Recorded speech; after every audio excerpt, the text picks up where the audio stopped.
বাস্তব একটি ঘটনা, সময় থাকলে শুনে যাবেন। গ্রামের একটা গরিব ছেলে একটা গরিব মেয়েকে বিয়ে করলো। বিয়ের পরে ছেলেটি মেয়েটিকে জিজ্ঞাসা করলো, আচ্ছা তোমার জীবনে কি কোনো স্বপ্ন আছে? তখন মেয়েটি বলল, হ্যাঁ আমার জীবনে অনেক স্বপ্ন, আমি একদিন অনেক বড় ডক্টর হব, কিন্তু আমি যে গরিব। তখন ছেলেটি হেসে বলল, আরে এই ব্যাপার, আমি আছি না। তারপর ছেলেটি মেয়েটিকে নিয়ে শহরে চলে গেল। সে প্রতিদিন রিক্সা চালাতো এবং বাসায় এসে নিজেই রান্না বান্না করতো।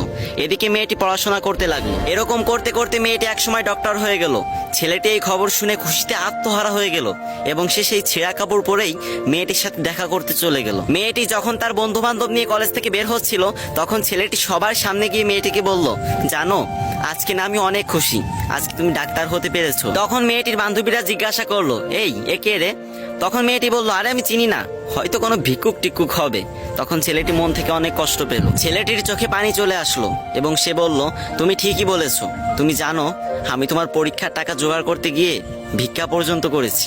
আজ তুমি আমাকে চিনতে পারতেছো না? আমি তোমার স্বামী। এ কথা বলার সাথে সাথে মেয়েটি ছেলেটিকে একটা থাপ্পড় মেরে দিল এবং বলল, তোর সাহস তো কম না, তুই তখন থেকে যা ইচ্ছা তাই বলে যাচ্ছিস, আর আমি একটা ডাক্তার, তোর মতো ফকির আমার স্বামী হতে যাবে কেন? ছি। এরপর মেয়েটির একটি চাকরি হলো, আস্তে আস্তে টাকা পয়সা বাড়ি গাড়ি সবকিছুই হলো, কিন্তু ছেলেটা গরিব রয়ে গেল। কি বুঝলেন? ওই যে গ্রাম বাংলা একটা কথা আছে না, ভালা মানুষের দাম নাই, উপকারীরা বাঘে খায়।